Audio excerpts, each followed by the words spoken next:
souhaiterais remercier l'UNFP qui est une organisation qui contribue au bon fonctionnement du football français et merci à toutes les personnes qui ont voté pour moi. L'UNFP, tous unis pour un football plus juste. Merci de nous accorder cette interview, cet entretien. Kylian, on a convenu ensemble d'utiliser le tutoiement.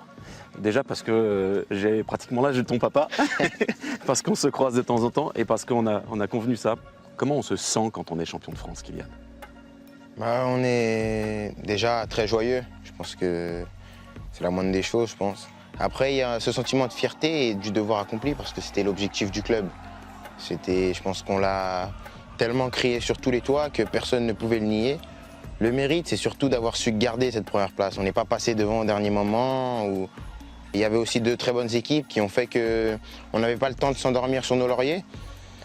Et quand il y a de l'adversité, le titre est toujours encore plus valorisant. Donc on est vraiment fiers de ce qu'on a fait et on a bien profité. C'est quoi être fier de ce qu'on a fait quand on est footballeur? C'est d'être au sommet. Aujourd'hui, on est au sommet du pays. On est la meilleure équipe française. On peut se targuer d'être la meilleure équipe française. Donc, quand vous êtes un passionné et vous savez que vous faites partie de la meilleure équipe française, vous êtes vraiment fier. Et c'est ça qui vous rend fier. Tu voles là aujourd'hui? Je suis pas loin. Pas loin de voler. On dit souvent, on progresse au contact de grands joueurs lors des entraînements. C'est vrai, mais est-ce que toi, tu n'as pas eu le sentiment de progresser en disputant de grands matchs? Si, bien sûr, je l'ai toujours dit. J'ai toujours travaillé pour côtoyer et affronter les plus grands joueurs. Et la Ligue des Champions, c'est là où c'est le sommet du football européen et même mondial au niveau du club. Donc c'est vrai que d'affronter les meilleurs, vous vous confrontez à ce qui fait de mieux dans votre métier. Et donc vous êtes obligé d'apprendre. Et la progression s'accélère. Donc c'est vrai que ces genres de matchs, vous les attendez et vous voulez les jouer. Et vous voulez surtout montrer ce que vous savez faire pour juger votre niveau en fait, du moment. Tu marques contre Manchester City, contre Dortmund, contre la Juve. Est-ce que toi, tu t'attendais à atteindre ce niveau-là? Vous savez, dans le foot, tout est possible. À partir du moment où vous travaillez et vous croyez en vos qualités. Et je pense que c'est ce qui est mon cas, parce que j'ai toujours cru en moi. Je savais que j'étais capable de faire de grandes choses, mais il ne suffisait pas de le vouloir, il fallait se donner les moyens. Et j'ai travaillé, et je savais qu'à force de travailler, je pense qu'au bout d'un moment, on dit toujours que le travail paye. Et c'est pas des paroles en l'air, c'est vraiment vrai. Donc je suis pas surpris. Mais juste, je pense pas que ça allait arriver aussi vite, mais je savais que je pouvais le faire. Kylian Mbappé dans la surface, Mbappé. Oh la fin, c'est bien fait. On connaît le téléphone de Griezmann. Et toi, tu as lancé ce geste, là, tu mets les... Ouais, voilà. Ouais, c'est avec mon petit frère, c'est parti de rien, c'est parti de la PlayStation, un chambrage habituel, et il marque un but à la PlayStation et il se lève et il fait ça. Et il me dit, 5 minutes après, il m'épose et il me dit Kylian, tu pourrais faire ça en match. Je lui dis, tu veux que je la fasse? Il me dit, ouais. Je lui dis, ok, je la ferai. Et après, ça arrivait à Dortmund, où je l'ai faite et voilà, il était content et j'ai dit que maintenant, je te la vole et c'est la mienne. Aujourd'hui, l'homme que vous voyez en face de vous, c'est l'homme que les gens voient chez moi. Où je ne fais pas semblant, je suis vraiment l'homme que je laisse paraître. On revient sur ta carrière monégasque, rapidement. Tu peux nous rappeler, tu es arrivé à quel âge, pourquoi Monaco? Je suis arrivé à 14 ans parce que je pense que c'était le projet qui correspondait le mieux pour ma progression et la suite de mon apprentissage. Je pense qu'ici, tout était réuni pour que je m'épanouisse et ça n'a pas manqué. Parce que ce soit le cadre footballistique, bien sûr, c'est la première raison, mais aussi l'humain. Et à cette époque-là, j'avais l'école, donc le cadre scolaire était important aussi. Donc l'AS Monaco répondait à tous ces paramètres. Et c'est ce qui fait que j'ai été attiré et j'ai signé ici. 14 ans, c'était il y a 4 ans donc. En gros, ici, tu te trouves à 1000 km de chez toi, de ton foyer familial.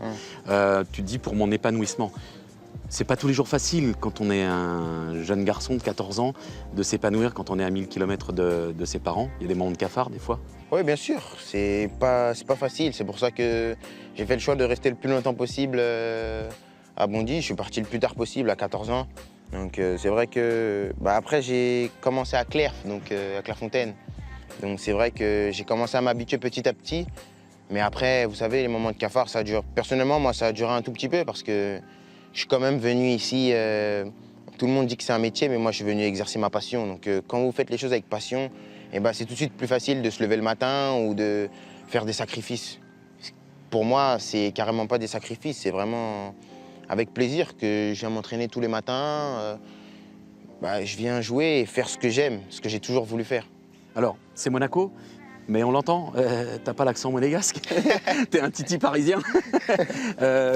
Monaco pour le projet, pour l'épanouissement.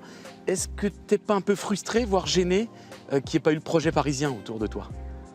Non, c'est la vie. Il y a des moments où vous faites des choix et il faut bien réfléchir aux choix que vous faites. C'est vrai qu'à cette époque-là, le PSG n'était pas un club qui pouvait m'attirer parce que c'était en pleine reconstruction. Et c'était un risque. Parce que moi, au moment où j'intègre Monaco, c'est le tout début de l'ère Qatari. Donc on ne sait pas à quoi ça va ressembler.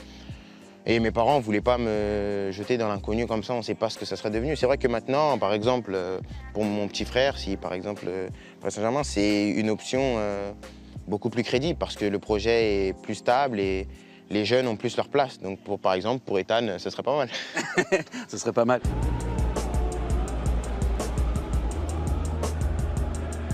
La famille va déménager, va arriver ici. Oui, c'est important. Je pense qu'ils ont une place vraiment importante pour moi. Et les avoir à mes côtés tous les jours, c'est vraiment un plus. Ça faisait un peu bizarre de voir mon frère une fois tous les 6 mois. Donc. Et lui, il est content. Il va jouer avec l'équipe junior de Monaco. Il va être content.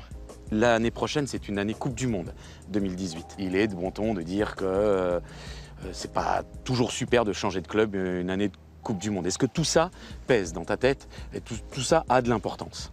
Non, aucune importance. C'est aujourd'hui, vous savez, la pression, je l'ai toujours eue. Depuis mon plus jeune âge, j'ai été médiatisé tôt. Ouais. Donc ce qui fait que c'est pas comme une habitude, mais j'ai toujours eu ça autour de moi. Donc c'est quelque chose que j'ai appris à gérer. C'est vrai qu'au départ, quand j'étais jeune, à 14 ans, c'était difficile de se dire qu'on est tout de suite dans la lumière, tout de suite regarder, on doit tout de suite ne pas faire d'erreur parce que chaque erreur se paye cash. Mais aujourd'hui, je pense que j'ai pris l'habitude et ça fait partie de mon environnement maintenant, ça fait partie de moi. Je pense que quand vous entendez Kylian Mbappé, je pense qu'on parle de moi assez souvent en ce moment et j'ai l'habitude, ça ne perturbe ni moi, ni ma famille et ni mon club. Donc ça va, tout le monde se porte bien. Ethan est à l'origine du geste de célébration des buts. Il déménage ici dans quelques mois. Si il te dit profite un peu de moi, reste un peu avec moi à Monaco, ça non, après il déménage, mais si je reste à Monaco, on reste à Monaco. Mais si je vais dans un autre club, il déménage avec moi dans l'autre club. Je vais faire mes choix en fonction bien sûr de ma carrière sportive, parce que le sportif prime sur l'ensemble des autres paramètres. Parce qu'aujourd'hui, je pense que je suis à un âge où j'ai besoin de jouer. Je pense que j'ai été performant cette année parce que j'ai joué. Et un joueur qui ne joue pas ne peut pas être performant. Donc c'est sûr que ce paramètre sera primordial pour mon avenir. Et après, il y a le cercle familial. Je pense qu'on veut tous être réunis. On en a un peu marre d'être séparés et être tous ensemble, ça va faire du bien à tout le monde. C'est normal, c'est humain, c'est comme ça. Mais on entend bien, ton objectif principal, c'est de jouer, évidemment. Tu préfères disputer un match que t'entraîner avec Cristiano Ronaldo, même si c'est ton idole. Oui, quand vous parlez de ça, moi, tout ce que je veux, c'est jouer. Parce que je suis à un âge où il faut jouer. J'ai pas 35 ans ou 36 où je suis en fin de carrière, où je dois me gérer et commencer à préparer l'après-carrière. Je suis à un âge où je viens de commencer. J'ai encore tout à prouver. Cette année, ça a été l'année, entre guillemets, de la découverte. Mais il arrive l'année la plus importante pour moi, c'est la confirmation. Et la confirmation, une fois que vous passez cette étape, il n'en reste pas 1 milliard des étapes. Donc cette étape, elle est vraiment importante pour moi. Et je veux prendre le temps de bien la faire et essayer de la surpasser le plus rapidement possible. Tu seras le premier décideur? Bien sûr. Et je serai le seul décideur avec ma famille. Personne ne décidera à ma place. Je n'irai nulle part où on m'imposera d'aller. Ce sera mon choix et j'assumerai mon choix. Ta vie au quotidien aujourd'hui, c'est quoi? Est-ce que tu habites dans un bel appartement avec vue mer? Est-ce que... Non. Au départ, cette année, j'ai commencé l'année au centre de formation. Dans le football, je suis peut-être en avance. Mais dans la vie, je ne suis pas en avance. Je suis un gamin de 18 ans comme les autres. Et c'est important de faire la part des choses entre ce qui se passe sur le terrain et ce qui se passe en dehors. Donc c'est pour ça qu'au départ, j'étais au centre de formation. Et après, plus ça a avancé, il y a ma mère qui est venue. Et après, il y a mon père qui est venu, et il y a mon frère qui est venu. Donc tout le monde est venu. Et là, on finit la saison tous ensemble. Et on a décidé de se réunir pour l'année prochaine. Tu as ton permis? Ah non, ça c'est mon gros défaut. Je... Tu montes à la Turbie à vélo tous les jours? Non, c'est ma mère qui m'emmène ou Amir, le chauffeur du club. Mais sinon, non, ça c'est loin ça. Ça, je vais le traîner avec moi longtemps, je pense. Donc les belles bagnoles, les grosses caisses, c'est pas pour toi pour l'instant? Je prends, je jette derrière.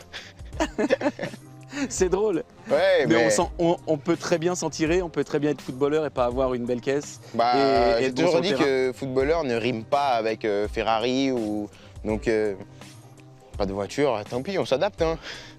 T'as 18 ans, tu dis je suis encore un gamin, tu te fais gronder encore? Ouais, bah oui, bien sûr, je me fais gronder.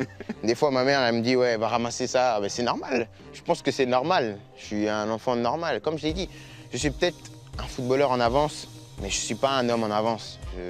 J'apprends comme tout le monde. J'apprends aussi des choses comme tout le monde dans la vie. Il y a des choses que je ne sais pas faire. Je suis un homme, quoi. Un jeune homme. Quand tu as 18 ans, que tu n'as pas le permis, que tu viens juste d'avoir le bac, comment tu arrives à supporter tout ça? De un, c'est tout ce que j'ai voulu faire. Donc, depuis petit, j'en ai rêvé, j'ai des rêves plein la tête. Donc, j'ai essayé d'imaginer toutes sortes de scénarios et bah, il y avait ce scénario-là de réussir tôt.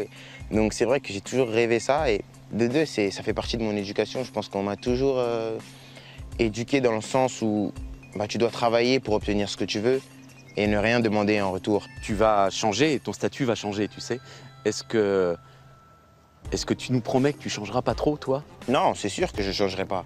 Parce qu'aujourd'hui, ce qui m'a amené ici, c'est d'être moi-même et de garder les valeurs que j'ai toujours eues. Donc pourquoi vous voulez que je change? Ce serait non, je veux pas que tu abruti changes. de ma part de changer. Donc voilà, donc ça risque pas. Je peux pas changer parce que c'est ce que je suis. Et si je change, je deviendrai quelqu'un que je ne suis pas. Et être quelqu'un que vous n'êtes pas, c'est dur. Bravo. Merci, Kylian. Merci pour tous les enfants qui te regardent. Merci. Merci beaucoup.